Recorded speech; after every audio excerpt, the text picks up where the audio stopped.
आज का दिन काफी अहम है मध्य प्रदेश के लिए, क्योंकि आज सरकार पेश करेगी एमपी का पूर्ण बजट। मोहन सरकार का पहला पूर्ण बजट है, आज पेश होगा। बजट में सभी वर्गों को साधने की कोशिश होगी।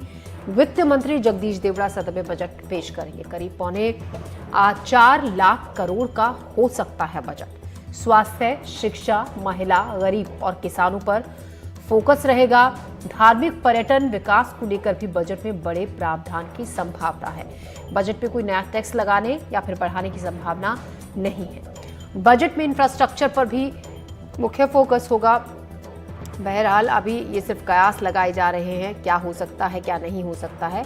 अब से कुछ ही देर में ये साफ भी हो जाएगा जब पहला पूर्ण बजट मोहन सरकार का पेश होगा, जिसमें सभी वर्गों को साधने की कोशिश होगी, खासतौर से युवाओं को, किसानों को, महिलाओं को। तो मोहन सरकार का पहला बजट आज पेश हो रहा है। करीब 4.25 करोड़ का 3,65,000 करोड़ रुपए से ज्यादा का प्रावधान किए जाने की संभावना इस बजट में है। वित्त मंत्री जगदीश देवड़ा बजट विधानसभा में पेश करेंगे। कृषि, बच्चे, महिलाओं के लिए बजट में अलग से मद रखी गई है। तो आपको बता दें कि इस बजट में कृषि, महिलाओं और बच्चों के लिए किए जा रहे प्रावधानों का अलग से उल्लेख किया जाएगा। सचिवालय से मानसून सत्र में होने वाली कुल 14 बैठकों का जो सामान्य कार्यक्रम है वो जारी रहेगा। तो आज का दिन काफी अहम। और हमारे साथ अमृतांशी जोशी हमारी संवाददाता जुड़ गई हैं ज्यादा जानकारी के साथ। अमृतांशी, आज का दिन काफी अहम है मध्य प्रदेश के लिए। पहला पूर्ण बजट मोहन सरकार का पेश करेगी। ऐसे में काफी उम्मीदें इस बजट से जो आम जनता है प्रदेश की वो लगा रही है। बिल्कुल, देखिए जाहिर तौर पर किसी भी नई सरकार को इस तरीके से जो है उम्मीद के साथ तमाम जनता देखती है कि जो सरकार का बजट होगा वो पूरे आने वाले साल में ये तय करेगा कि जनता को क्या कुछ मिलने वाला है। और आज मोहन सरकार का पहला फुल बजट वित्त मंत्री और डेप्यूटी सीएम जगदीश देवड़ा पेश करते हुए नजर आने वाले हैं। ये पहला फुल बजट है मोहन सरकार का। पिछली बार अनुपूरक अनुमान जो है वो चुनावों के चलते पेश किया गया था। इस बार कई नई चीजें लाने की तैयारी, कई नए मद जो है अलग अलग मदों में तमाम बजट प्रस्तावित जो थे वो यहाँ पर स्वीकृत करते हुए जो है वो सरकार की ओर से नजर आएंगे वित्त मंत्री जगदीश देवड़ा। इसके अलावा जो प्रधानमंत्री नरेंद्र मोदी की 4 जातियां हैं, मोहन सरकार ने भी यही कोशिश की है कि उन 4 जातियों पर फोकस रखा जाए, यानी कि महिलाएं, किसान, गरीब और युवा। ये जो 4 जातियां हैं यही मुख्य फोकस एमपी सरकार के बजट में भी रहने वाला है। और इसके साथ ही साथ अगर बात की जाए तो इस बार सरकार स्वास्थ्य, इंफ्रास्ट्रक्चर, किसान, इसके साथ ही साथ धर्म, इन सभी 4 चीजों को लेकर भी खास तौर से काम करती हुई नजर आने वाली है। करीब 4.25 लाख करोड़ का बजट हो सकता है। पिछली बार 3.23 जो है वो लाख करोड़ का बजट सरकार की ओर से दिया गया था, लेकिन इस बार बजट बढ़ाया जा सकता है क्योंकि कई जो सेवाएं हैं, चाहे वो केंद्र सरकार से जुड़ी हुई योजनाएं हो, चाहे वो राज्य सरकार की योजनाएं हो, इनको लेकर जो है वो खास तौर से सरकार कामकाज करती हुई नजर आने वाली है। इसके साथ ही साथ अगर बात करें तो यहाँ पर वित्त मंत्री जगदीश देवड़ा और मोहन सरकार ये साफ कर चुकी है कि धर्म के साथ साथ जो अलग अलग इंफ्रास्ट्रक्चर विकास है उन पर फोकस रहेगा। स्वास्थ्य सुविधाओं पर सबसे ज्यादा फोकस रहने वाला है, युवाओं पर फोकस रहेगा, महिलाओं पर फोकस रहेगा। कोई भी नया टैक्स या फिर सेस जो लगाया जाता है वो इस बजट में नहीं लाया जाएगा, यानी कि इस बार जनता को राहत मिलने वाली है।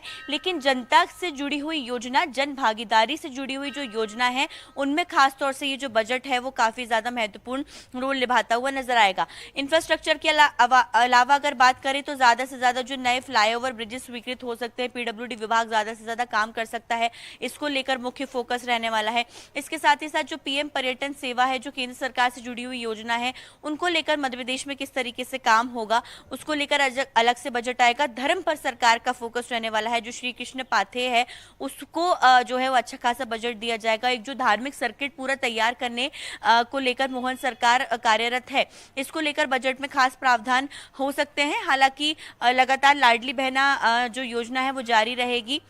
इसमें जो है वो बजट आवंटित किया जाएगा, जो कि जाहिर तौर पर महिला जो है बाल विकास जो है वो विभाग को मिलता हुआ नजर आएगा। तो कहीं ना कहीं इस बार सारे ही जो विभाग हैं उनको उम्मीद काफ़ी ज़्यादा है और उनकी उम्मीद पर खरा उतरता हुआ ये बजट आने वाला है, क्योंकि प्रदेश की जीएसडीपी बढ़ी है, इसके साथ ही साथ प्रदेश के जो व्यक्ति हैं उनकी जो आय है उसमें भी बढ़ोतरी हुई है 4 गुना। तो ये एक अच्छा इंडिकेशन है, एक ये अच्छा संकेत है कि प्रदेश का जी। जो विकास है वो काफी तेजी से आगे बढ़ रहा जी। है। जीएसडीपी बढ़ती है तो सरकार का जो है जाहिर तौर पर कामकाज भी बढ़ जाता है और जनता पर खर्च करने के लिए भी सरकार का बजट बढ़ता हुआ नजर आता है। जी। तो बहरहाल ये तो देखने वाली बात होगी आज किसको, कौन से वर्ग को क्या मिलता है इस बजट में। अमृतांशी बनी रहिएगा आप हमारे साथ, हम कुछ और जानकारी भी आपसे लेंगे। बजट से पहले मोहन कैबिनेट की आज एक अहम बैठक भी होने वाली है। सीएम ने बजट से अहम पहले कैबिनेट की बैठक बुलाई। कैबिनेट से अहम प्रस्तावों को हरी झंडी मिलेगी। इसी पर और ज्यादा जानकारी के साथ अमृतांशी हमारी संवाददाता हमारे साथ है। अमृतांशी, कितने बजे ये बैठक होगी, क्या अहम फैसले, क्योंकि कहा जा रहा है कुछ प्रस्तावों को इसमें हरी झंडी मिल सकती है। बिल्कुल, देखिए हर बजट के पहले जो सरकार होती है वो कैबिनेट की बैठक करती है और इस कैबिनेट की बैठक में जो सरकार के वित्त मंत्री होते हैं वो एक बार पूरे कैबिनेट के सामने बजट को रखते हैं कि देखिए ये बजट लेकर मैं जनता के सामने जो विधानसभा अध्यक्ष है उनके सामने जा रहा हूँ। इस समय जो तमाम विभागीय मंत्री होते हैं उनको ये भी पता लगता है कि वो उनके जो विभाग हैं उनको कौन सा कितना बजट मिला है और क्या नई चीजें उनके विभाग को मिलने वाली है, क्योंकि देखिए जाहिर तौर पर बजट अकेले वित्त मंत्री या अधिकारी तैयार नहीं करते हैं। सभी विभागों से, विभागों के अधिकारियों से सजेशंस लिए जाते हैं, उनसे जानकारी ली जाती है कि उनके विभाग को कितनी ज़रूरत है, क्या नई ज़रूरतें हैं और उसके हिसाब से बजट तैयार होता है। तो बतौर सरकार के वित्त मंत्री जगदीश देवड़ा कैबिनेट की बैठक में तमाम सरकार के मंत्रियों के सामने एक बार बजट का जो है एक छोटा सा प्रेजेंटेशन देंगे कि सरकार ये बजट लेकर आई है और जाहिर तौर पर वहां पर उनका जो है वो हौसला बढ़ाते हुए तमाम कैबिनेट के साथी भी नजर आएंगे और जाहिर तौर पर कैबिनेट के साथी जो है वो बजट को एनालाइज भी करेंगे कि बजट किस तरीके से है। इसके अलावा कैबिनेट की बैठक में बजट का स्वागत किया जाएगा, उसके बाद वो बजट विधानसभा में पेश किया जाएगा। लेकिन इसके पहले कैबिनेट में जो है कोई बड़े फैसले इस बजट को लेकर हो सकते हैं। जो बड़े फैसले हो सकते हैं वो कई वर्गों से जुड़े हुए हो सकते हैं। हो सकता है कि मुख्यमंत्री मोहन यादव या कैबिनेट के साथी की रिक्वेस्ट पर कोई ऐसा फैसला हो जो कि जनता के हित में हो और जाहिर तौर पर उन प्रस्तावित जो है प्रस्ताव रहेंगे उनको हरी झंडी मिलती हुई यहाँ पे नजर आएगी। सुबह 10 बजे के करीब जब मोहन यादव मुख्यमंत्री मंत्रालय माफ कीजिएगा विधानसभा पहुंचेंगे, विधानसभा में कैबिनेट की बैठक होगी, बजट रखाएगा, बजट का स्वागत किया जाएगा, उस बजट को पेश किया जाएगा और तमाम जो प्रस्ताव कैबिनेट में आए हैं, क्योंकि कई नए विधेयक और कई अलग अलग एक तरीके से हम कह सकते हैं कि चीजें जो विधानसभा में पटल पर रखी जा रही हैं उनके अलग अलग तरीके से कानून बनाए जा रहे हैं। चाहे पेपर लीक को लेकर जो मुख्यमंत्री मोहन यादव ने बात कही थी एनडीटीवी से बातचीत में, या फिर अगर बात की जाए नलकूपों को लेकर, जो बोरवेल है उनको लेकर काफी कड़े कानूनों की बात यहाँ पर की जा रही है। कई संशोधन विधेयक भी इसको लेकर पास होते हुए नजर आए हैं। तो कहीं ना कहीं कैबिनेट की बैठक में सरकार के बजट का स्वागत किया जाएगा और इसके साथ ही कई प्रस्तावों को हरी झंडी मिलती हुई भी नजर आ सकती है। जी, अमृतांशी बनी रहिएगा हमारे साथ। तो जो अहम बैठक कैबिनेट की होगी उसमें कई प्रस्तावों को हरी झंडी मिल सकती है, जैसा कि विस्तार से हमारी संवाददाता अमृतांशी हमें समझा भी रही है कि क्या कुछ बदलाव हो सकता है, कुछ अहम फैसले लिए जा सकते हैं। तो मोहन सरकार का आज पहला पूर्ण बजट पेश होने वाला है। कल सदन में इससे पहले आर्थिक सर्वेक्षण जो पहला पूर्ण बजट से पहले जो पेश होता है आर्थिक सर्वेक्षण, वो पेश किया गया। रिपोर्ट, इकोनॉमी में उछाल, सकल घरेलू उत्पाद यानी कि जीएसडीपी 9.37% बढ़ी है। प्रति व्यक्ति आय में भी 4 गुना बढ़ोतरी हुई है। प्रति व्यक्ति आय बढ़कर अब 1,42,565 करोड़ रुपए हुई है। आयुष्मान कार्ड जारी करने वाला देश का पहला राज्य भी एमपी बना है। साथ ही ये भी बता दें आपको 3.56 करोड़ डिजिटल आयुष्मान कार्ड जारी किए गए।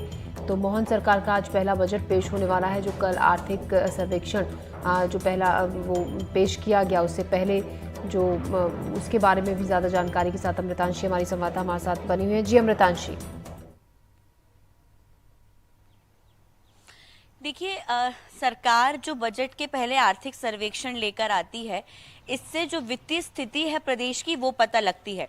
बजट एक अलग चीज हो जाती है, बजट में हम जनता को क्या मिलने वाला है ये हमें मालूम पड़ता है, लेकिन आर्थिक सर्वेक्षण में सरकार किस स्थिति में है, किस तरह की वित्तीय स्थिति में है, ये आर्थिक सर्वेक्षण से पता लगता है। इस बार का आर्थिक सर्वेक्षण बहुत ही अच्छा सरकार के लिए साबित हुआ है, क्योंकि 9.37% जो है वो आर्थिक सर्वेक्षण यानी कि घरेल जो घरेलू उत्पाद है उसमें यहाँ पर जो है वो बढ़ोतरी देखने को मिली है। आर्थिक सर्वेक्षण से ये भी पता चला है कि जो जीएसडीपी है वो करीबन 9% तक बढ़ी है।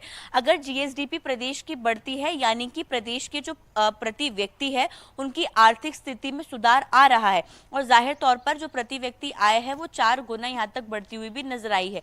इसके अलावा ये भी मालूम चला है कि जो सरकार की योजनाएं थी, जो सरकार की योजनाएं चल रही थी, उसके जरिए जो अलग अलग क्षेत्र हैं उनमें किस तरीके से जो है वो इम्प्रूवमेंट आया है, यानी कि जो दलहन की स्थिति है, जो प्रदेश के राजस्व की स्थिति है, राजस्व के अलावा जो अलग अलग स्थिति पूरे आर्थिक तरीकों पर देखी जाए अगर प्रदेश की, तो वो काफी बेहतर दिखी है। प्रदेश के किसानों की आय बढ़ती हुई इस आर्थिक सर्वेक्षण में नजर आई है। प्रदेश की स्वास्थ्य सुविधाओं में बेहतर सुधार होता हुआ दिखा है। इसके साथ ही साथ राजस्व की स्थिति भी काफी बेहतर होती हुई नजर आ रही है। और ये ऐसे डिपार्टमेंट है कि अगर इनमें सुधार आता है, यानी कि प्रदेश की जो तमाम एक तरीके से हम कह सकते हैं कि जो लाइफस्टाइल होती है, जीने के जो है एक तरीके से हम कह सकते हैं लिविंग लाइफस्टाइल होती है, उसमें जो है व्यक्ति की सुधार आता है, जिससे जाहिर तौर पर पता चलता है कि कहीं ना कहीं हमारा प्रदेश एक विकास की स्थिति की ओर बढ़ रहा है और आर्थिक स्थिति भी काफी ज्यादा सुधरती जा रही है। तो इस बार का आर्थिक सर्वेक्षण पिछले सालों के मुकाबले काफी बेहतर रहा है। काफी ज्यादा उछाल जीएसडीपी में देखने को मिला है। इसके साथ ही साथ प्रति व्यक्ति आय अगर 4 गुना तक बढ़ रही है तो प्रदेश की आर्थिक स्थिति के लिए ये बहुत ही अच्छी बात है। जी।